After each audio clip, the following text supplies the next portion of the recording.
Assalamualaikum warahmatullahi wabarakatuh. Perkenalkan, saya Satria Praja Sugiharto, mahasiswa Politeknik Negeri Bandung, jurusan Teknik Sipil, Prodi D4 Teknik Perawatan dan Perbaikan Gedung. Di kesempatan kali ini, saya ingin berbagi mengenai identifikasi kerusakan dan penanganannya pada bangunan akibat gempa bumi.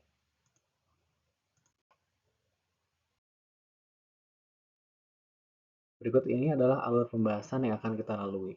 Pertama-tama, kita akan menentukan apa rumusan masalah dari topik ini. Kemudian, kita akan mulai membahas klasifikasi diiringi dengan ciri-cirinya. Lalu kita juga akan membahas bagaimana cara kita menangani kerusakan tersebut. Terakhir, kita akan membahas cara mengidentifikasi kerusakan bangunan dengan metode kunci determinasi.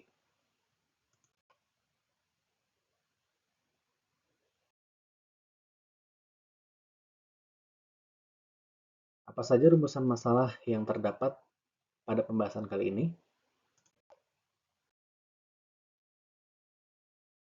Berikut adalah rumusan masalah yang saya angkat. Melalui pembahasan topik ini, saya berharap kita bisa menentukan tingkat kerusakan yang dialami suatu bangunan, sekaligus mengetahui bagaimana penanganan dari masing-masing tingkat kerusakan secara garis besar.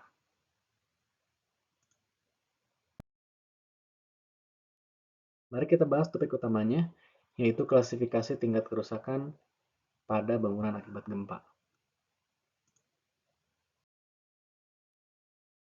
Klasifikasi tingkat kerusakan bangunan akibat gempa bumi terbagi menjadi 3 kategori, yaitu rusak ringan, rusak sedang, dan rusak berat.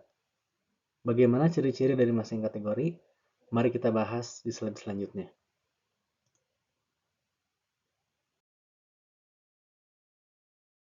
Yang pertama, yaitu kategori rusak ringan.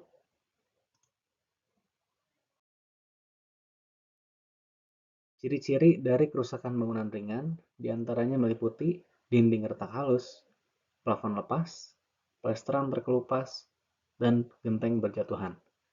Di samping kerusakan tersebut, bangunan yang rusak ringan, strukturnya tidak boleh rusak, kemudian harus masih berdiri tegak, dan dindingnya tidak boleh roboh. Dari keempat ciri-ciri pertama, suatu bangunan tidak harus memiliki semua ciri yang baru saja saya sebutkan. Namun, setidaknya perlu satu atau lebih dari keempat ciri teratas dan memenuhi 3 ciri terbawah untuk dikategorikan sebagai rusak ringan.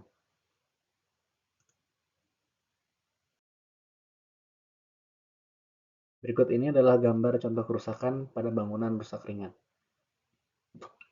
Di gambar sebelah kiri, terdapat plesteran dinding yang terkelupas.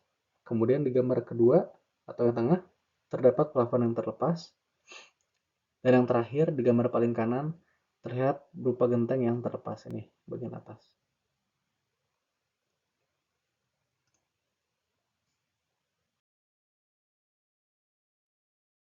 Kemudian bagaimana ciri-ciri dari bangunan yang berkategori rusak sedang?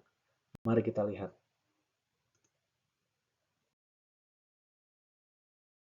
Berikut adalah ciri-ciri dari bangunan kategori rusak sedang. Dinding roboh menjadi ciri-ciri utamanya. Kemudian bagian struktur yang meliputi kolom, balok, dan kuda-kuda juga mengalami kerusakan, tetapi masih bisa diperbaiki. Dinding struktural pun demikian. Tetapi, di samping kerusakan yang telah disebutkan, bangunan kategori ini harus masih berdiri atau tidak roboh.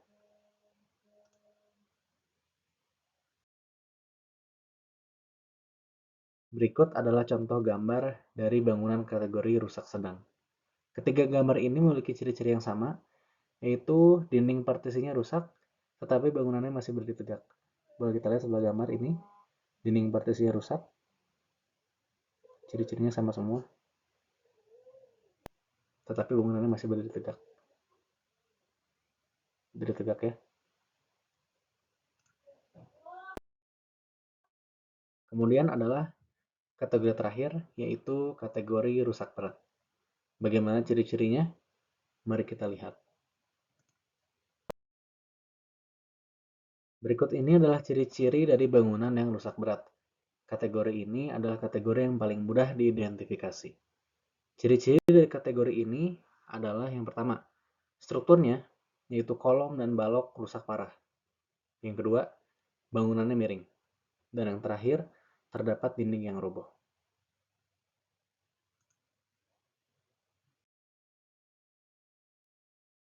Berikut ini adalah contoh gambar bangunan yang masuk kategori rusak berat. Pada gambar pertama, kolom dari bangunan ini rusak dan bangunannya miring. Bisa kita lihat di sini, kolomnya rusak, berbentuk miring, dan bangunannya pun ikut miring. Kemudian pada gambar kedua atau yang tengah, terdapat komponen balok yang rusak di sebelah sini, sebelah atas. Dan kemudian dindingnya pun roboh sebagian di sebelah sini.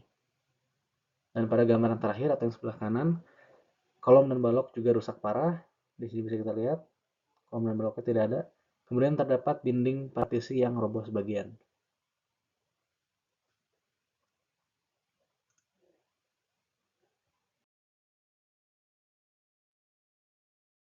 Bagaimana penanganan yang perlu dilakukan dari masing-masing tingkat kerusakan yang ada? Mari kita bahas.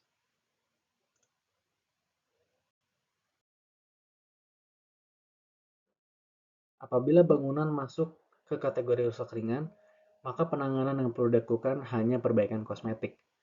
Bangunan tidak perlu dikosongkan. Perbaikan kosmetik yang dimaksud di sini adalah seperti menambal retak-retak pada dinding, mengatur kembali genteng-genteng, dan memplester kembali dinding-dinding. Apabila bangunan masuk kategori rusak sedang dan berat, maka penanganannya yang perlu dilakukan adalah sebagai berikut.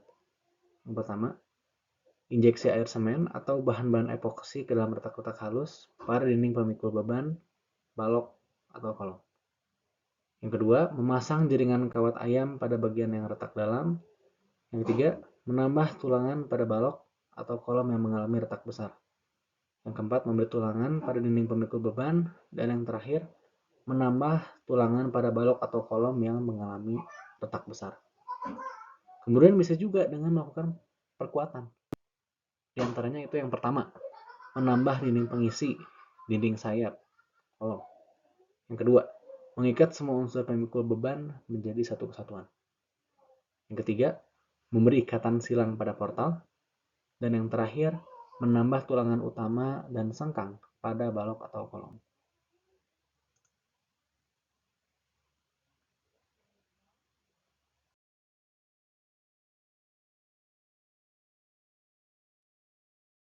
Ciri-ciri yang terdapat dari masing-masing tingkat kerusakan cukup kompleks. Berikut saya tunjukkan asesmen sederhana untuk mempersingkat proses identifikasi kategori kerusakan pada bangunan dengan metode kunci determinasi.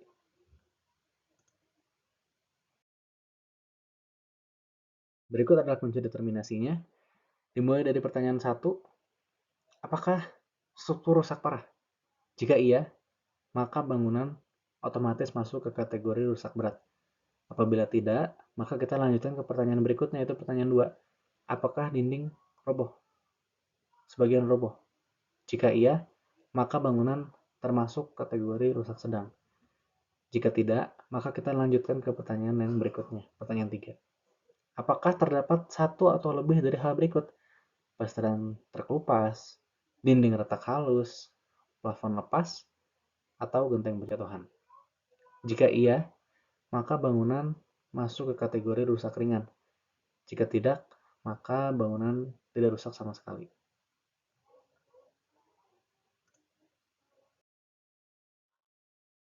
Demikian pembahasan yang dapat saya sampaikan.